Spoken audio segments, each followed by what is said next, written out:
Sweet, we're live! Wow. Welcome back, friends, to Let's Play Baldur's Gate, episode 82. We have some ogres.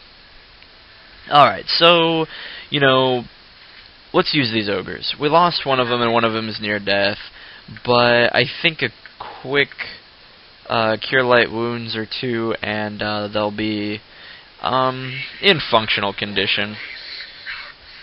Never thought I'd be healing an ogre, but, weirder stuff has happened, I suppose. And, well, rule number one about summons. They can't leave the area that they've been summoned in.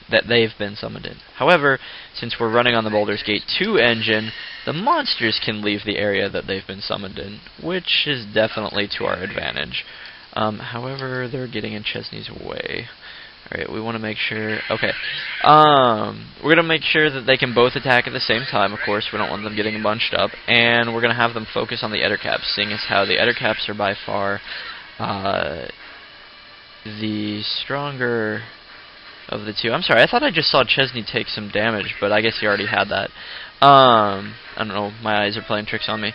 So anyway, we're going to focus on the Ettercaps because they're really the dangerous ones. They're the ones that do the quick poison damage that is pretty much, you die and there's nothing much you can... Well, I mean, you can use antidotes, but... Needless to say, it's a long-winded way of saying the Ettercaps are the dangerous ones, and we're going to be killing them first. Looks like we lost one of the ogres. That ogre is near death.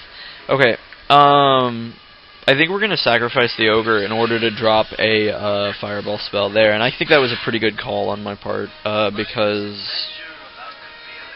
On our part, I'm sorry, I take all the glory. That was a good call on our part because, well, of course that ogre was dead anyway. So, let's regroup back here, launch a couple ranged melee, or physical attacks, ranged melee attacks, yeah, that makes sense. And have Chezni use his last magic missile spell on the Ettercap here. Hopefully that'll be enough, which it doesn't look like it is, so we need to get out of this Ettercap's way.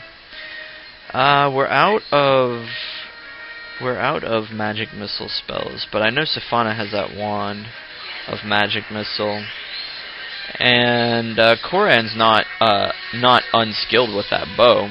Okay. So, now we have one of the spiders asleep, and that Ettercap has taken even more damage. Another magic missile wand, and another shot by Alden. Or, Alden? Why did I call him Alden? I don't even know an Alden. Anyway, by Koran, and we'll see how that fares. Okay, it's not looking good there. Oh boy. Ah! Nuts! Alright, so we ran into another group of spiders. One of the penalties of wandering around in an unexplored area in Cloakwood. Safania continuing to slowly whittle away this Ettercap's hit points with the wand. Okay, that Ettercap's dead. I think we're pretty safe to engage the remaining spider in melee combat. Koran will be doing that. We want the spider to attack Koran. Okay, there he is.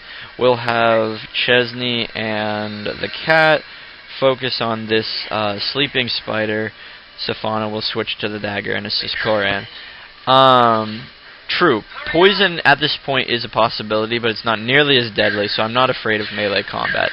As you can see, Koran just got poisoned, but they grouped together, and a sleep spell put them all out of commission, meaning we have won the battle without much of any contest or doubt. Okay, maybe I should put that in the quick select. There we go. Alright, so, simple switch to melee weapons, and finish off the rest. Actually, I didn't even need to switch to melee weapons.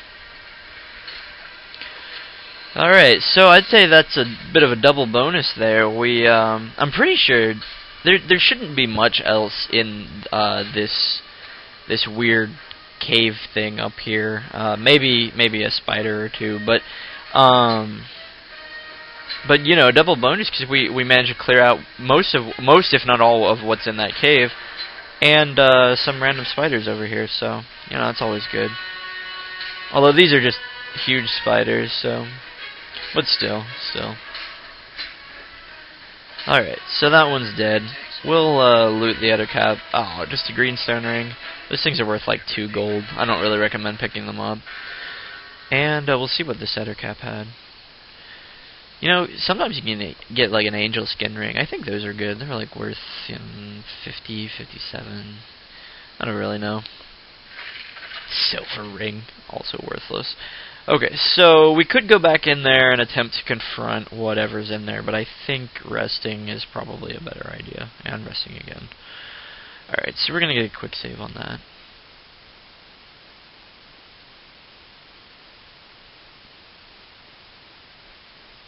Okay, so like, let's go in this place now. Alright. Well, are there any more spiders here? Any creatures? Anything? Yes? No? No. Okay. Now, what to do with you? Strangely enough, Sentiel always became hostile at me after you attack her spiders, but it must be because she's on the neutral NPC programming, which means they won't become hostile unless you attack something that they're allied with, which turns them hostile, in which case you can't talk to them, which is strange because now we can talk to her. Wherever fate takes me. Wow. Okay. Okay, so she's gone crazy. You know, to be honest, friends, you get a 2,000 experience point bonus for killing Sentiel, but it just doesn't feel right. Not when she's neutral. There are times when you honestly feel sorry for somebody. So, it looks like here that we found Chelak's body.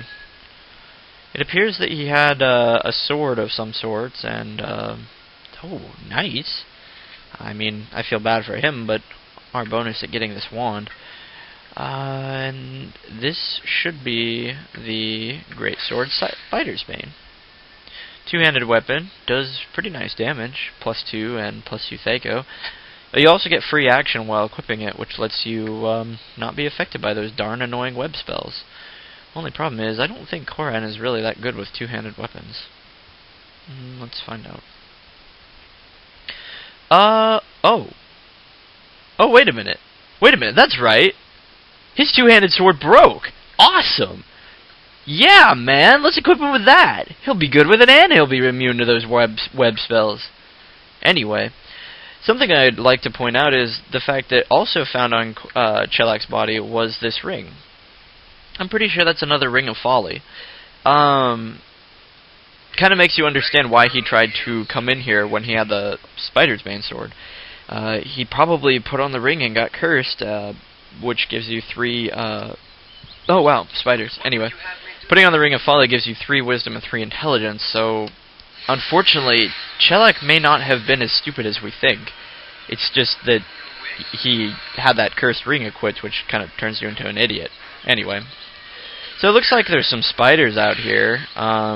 Put one of them to sleep. I really didn't expect to find them. However, Chelak's body, the reason we came out here is because Chelak's body is too heavy for us to carry. Koran cannot pick it up.